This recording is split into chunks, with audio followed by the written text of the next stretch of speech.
সুপ্রিয় বন্ধুরা, আসসালামু আলাইকুম। বন্ধুরা, আপনারা দেখতে পাচ্ছেন মিস্টার মুস্তাফা সরোয়ার ফারুকী সাহেবকে। তিনি উপদেষ্টা হিসাবে জয়েন করেছেন সবই আসিফ নজরুল সাহেবের আত্মীয়স্বজন।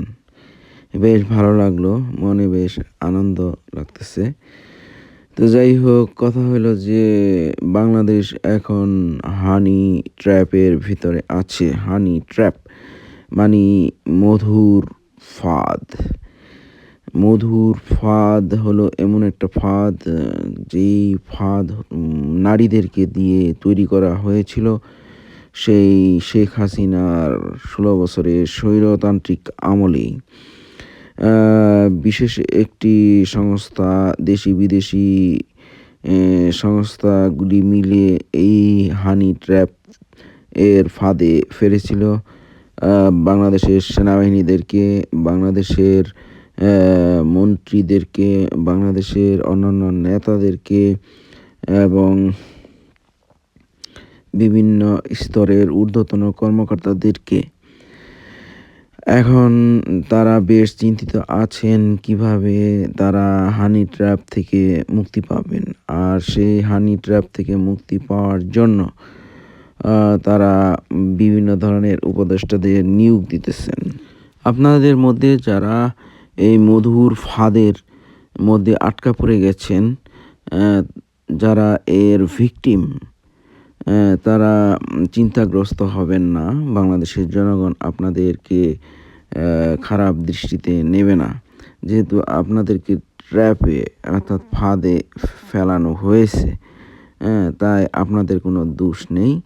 যারা আপনাদেরকে ফাঁদে ফেলেছে তারাই কিন্তু দোষী সাব্যস্ত হবে। বাংলাদেশের জনগণ তাদেরও বিচার করবে ইনশাল্লাহ, যারা আপনাদেরকে এই হানি ট্র্যাপে ফেলেছেন। তো আপনারা অনেক ধরনের উপদেষ্টাই নিয়োগ দিতেছেন। সেটা হলো যে যারা প্রাণ দিল, যারা আহত হয়েছে এই ছাত্রদের মধ্যে থেকে, জনতাদের মধ্যে থেকে, তাদের পরিবারের কাউকে কিন্তু আপনারা উপদেষ্টা হিসাবে নিয়োগ দেন নাই। বাংলাদেশের জনগণ চায় যে আপনারা লটারির ভিত্তিতে ছাত্রদের অভিভাবকদের মধ্য থেকে, জনতাদের অভিভাবকদের মধ্য থেকে, যারা নিহত হয়েছেন তাদের অভিভাবকদের মধ্যে থেকে, যারা আহত হয়েছেন তাদের অভিভাবকদের মধ্যে থেকে উপদেষ্টা নিয়োগ দিন। অন্ততপক্ষে নিহতদের পক্ষের অভিভাবকদের মধ্যে থেকে অন্ততপক্ষে ৫ জন এবং আহতদের মধ্যে অভিভাবকদের পক্ষ থেকে অন্ততপক্ষে ৫ জন লটারির ভিত্তিতে আপনারা নিয়োগ দিন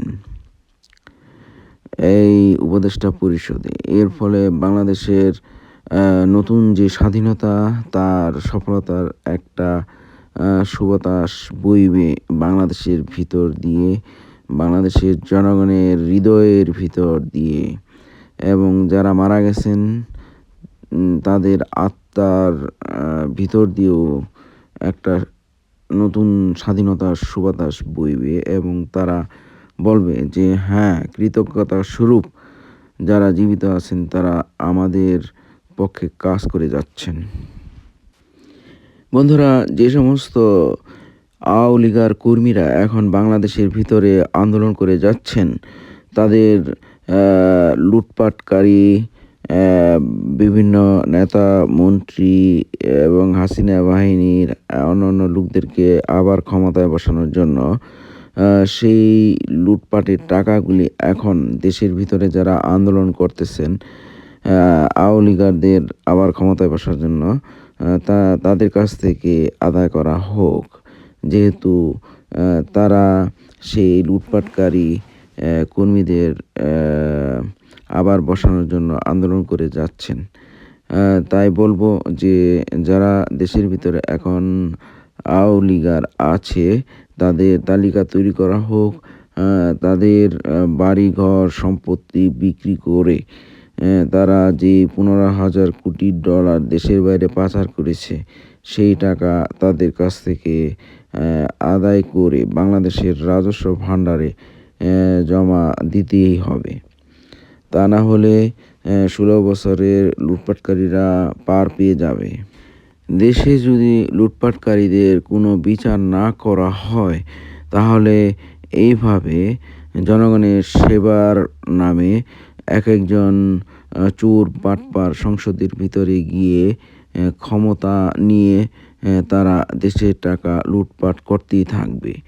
আর সেটা যেন তারা কোনোভাবে ভবিষ্যতে না করতে পারেন, সেজন্য বর্তমান লুটপাটকারীদেরকে অবশ্যই বিচারের অধীন আনতে হবে। তা না হলে বাংলাদেশের এই নতুন স্বাধীনতা সংগ্রামের, নতুন বিজয়ের কোনো মূল্য থাকবে না। তাই আমরা বলবো, আজ থেকে বিজয় বাংলাদেশ, জয় বাংলা।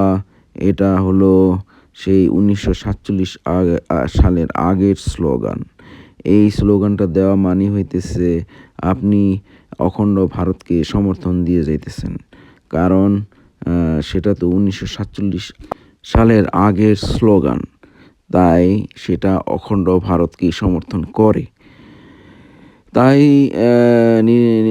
বহিষ্কৃত সরকারি কর্মকর্তা তাপসী তাবাস্সুম উর্মিদের মতো যারা এই জয় বাংলা স্লোগান এখনও দিতেছেন, তারা কিন্তু মুক্তিযুদ্ধের পক্ষের লোক বলে গণ্য হবেন না। তারা বাংলাদেশের স্বাধীনতা সার্বভৌমত্বের পক্ষের লোক বলে গণ্য হবেন না। এই তাপসী তাবাস্সুম উর্মিরা এবং তাদের আওয়ামী লীগ আর অন্যান্য কর্মীরা এখন আর মুক্তিযুদ্ধের সপক্ষের লোক নয়। কারণ তারা এখনও সেই 1947 সালের আগের জয় বাংলা স্লোগান দিতেছেন। তারা ভুলে গেছেন যে বাংলাদেশ স্বাধীন হয়েছে, বাংলাদেশ আর সেই 1947 সালের আগের বাংলা নাই, পূর্ব বাংলা নাই। তাই আমাদের উচিত হবে জয় বাংলা নয়, বিজয় বাংলাদেশ স্লোগান দেওয়া। আল্লাহ হাফেজ, আসসালামু আলাইকুম।